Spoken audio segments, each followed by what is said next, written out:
créé, tout d'abord, il a été décrit et exigé de la part de Smart Africa de faire un événement de très haut niveau. Aujourd'hui, on se positionne, on se place à un niveau supérieur en termes d'organisation. Et bien sûr, en plus de l'organisation logistique que vous allez la voir les 2 jours de l'événement, il y a une organisation au niveau du contenu. Donc l'événement, il a été conçu en mettant en valeur une dizaine d'activités. Donc les 1200 participants qui sont principalement les acteurs du digital africain, les startups africaines. Donc nous, il y aura à peu près 500 participants africains internationaux qui vont visiter la Tunisie pendant les 24, 25 et 26 septembre. Et donc la première des choses, c'est la partie exposition, c'est-à-dire l'offre. On a aménagé à l'extérieur de l'hôtel Laïkou tout un chapiteau qui va abriter une centaine de startups africaines qui vont exposer leurs offres et leurs solutions et leurs innovations à tous les 1200 participants. Et ça, c'est très important pour les aider à accéder et à montrer leur innovation. Mais également, il y a un espace à l'intérieur de l'hôtel, c'est un espace pour les acteurs de l'écosystème de start-up et de l'innovation et de la technologie, donc à peu près une soixantaine de stands d'exposition, dont une partie qui sera dédiée par la suite aux Smart Cities, et Ibrahim, il va nous exposer cela. En plus de la partie exposition, il y a des conférences plénières, et aujourd'hui, cette conférence, elle va être réalisée, comme vous le voyez, dans la grande salle du Laïkou, et il y aura une quinzaine de panels, vous avez le programme, avec une centaine de speakers qui vont prendre la parole pendant les 2 jours. Et donc, avec le comité d'organisation, nous avons fait un effort depuis 5 mois ou 6 mois pour sélectionner les speakers, les intervenants, les panélistes d'une trentaine de pays africains et internationaux. En plus de ces conférences, bien sûr, il y aura la grande plénière la matinée de premier jour. Il y a à peu près une quarantaine de workshops.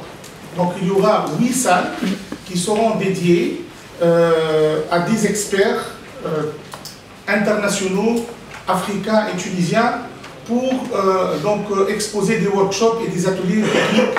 Et vraiment, nous avons choisi des experts de très haut niveau.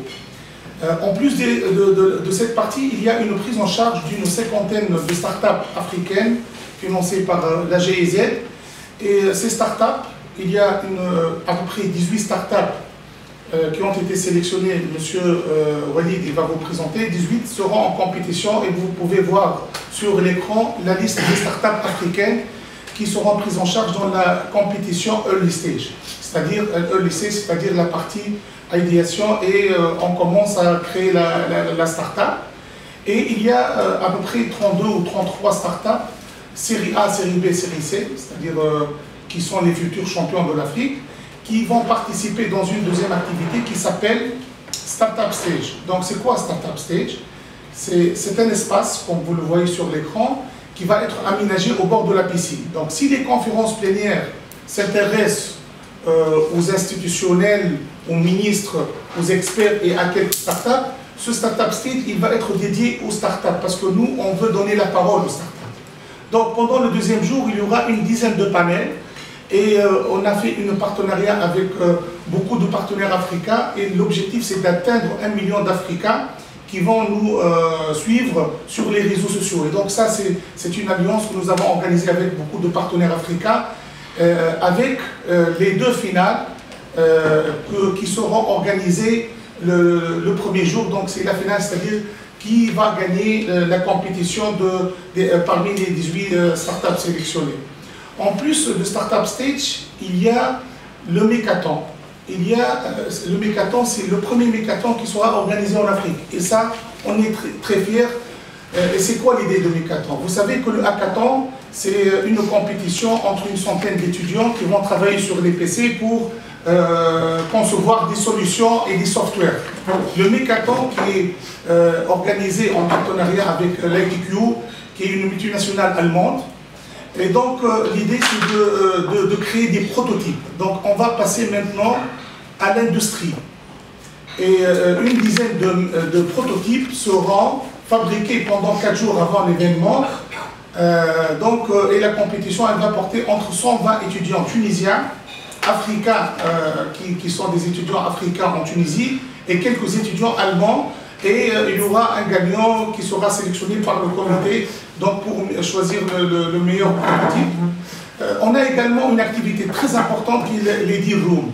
Donc c'est quoi les deal rooms? C'est des rencontres entre les investisseurs. Donc on a à peu près une vingtaine d'investisseurs qui seront présents et qui vont rencontrer en B2B les startups africaines afin d'étudier comment ils vont investir dans ces startups.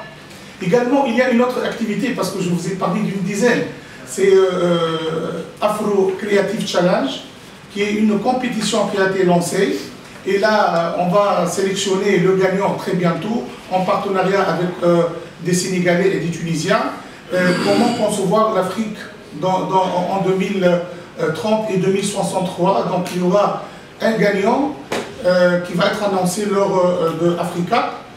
Également, il y a le e-commerce mobile application, et là, c'est une compétition entre 7 startups africaines qui ont été sélectionnées sur à peu près 80 startups. Et là, c'est la meilleure application mobile. Donc, nous, on veut toujours valoriser, on veut toujours faire appel à des startups africaines, parce que le plus important, c'est de faire participer tout l'écosystème. Et par la suite, il y a des experts qui vont sélectionner d'une manière rationnelle, d'une manière objective les startups, et vous allez constater qu'il y a une diversité dans les pays. Donc on trouve de tous les pays anglophones et francophones. Pour terminer, donc il y a la grande soirée qui s'appelle le dîner gala, et c'est une soirée qui va être sponsorisée par le ministère du Tourisme, qui sera organisée à Carthage. Et là, on va faire tout un programme pour la remise des trophées, et les médias sont invités pour assister à cette soirée qui va récompenser les meilleures innovations à Africa.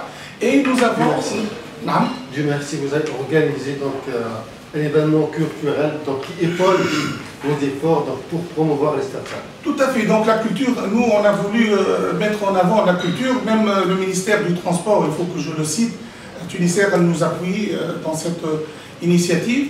Et on a également pensé à organiser un beach party, c'est le 3e jour, c'est le 26. On a privatisé une petite île qui s'appelle Coco Beach à Ragmel, là où tous les invités, à peu près 400 invités africains internationaux, qui vont passer une journée un peu agréable. C'est pour voir la plage et pour découvrir le tourisme en Tunisie. Et donc nous avons voulu joindre l'utile à l'agréable. Sans me tarder, ça va être le 26. Je ne sais pas, je vais rebondir sur les startups. Quel est le sort de ces startups? Est-ce qu'on va financer, on va promouvoir, on va industrialiser? Elle sera amenée pour présenter l'Africa, c'est le sommet africain Tech Startup qui va se dérouler les 24 et 25 septembre à Tunis dans sa 2e édition sous l'égide du gouvernement tunisien et de l'Alliance Smart Africa, représenté aujourd'hui par M. Mohamed Dalla, qui est l'ambassadeur Smart Africa, et qui va prendre la parole de suite pour vous présenter la philosophie et le concept de Africa dans l'Alliance Smart Africa. Également, M. Tobias, il va prendre la parole de la GIZ, et il va nous exposer pourquoi la GIZ et bien sûr Make IT in Africa, pourquoi elle soutient Africa et l'écosystème des startups africaines. Monsieur Walid Daas, également de Mix Learning, c'est notre partenaire qui a travaillé sur la présélection des startups, également prendra la parole pour vous parler un peu de la sélection des 18 startups africaines qui seront en compétition pendant l'événement. Et M. Bolen Daweni de l'association Visit Smart Cities qui va nous parler de la partie Smart City, parce que cette année, la thématique principale de Africa, c'est les Smart City et l'Innovation, quelle opportunité pour les startups africaines. On va parler vraiment Afrique aujourd'hui, Et je ne manquerai pas de donner la parole rapidement à M. Mohamed Dalla, qui est ambassadeur de Smart Africa, qui va nous donner une idée sur Smart Africa et pourquoi on organise Africa. Merci Mohamed. Merci. Tout d'abord,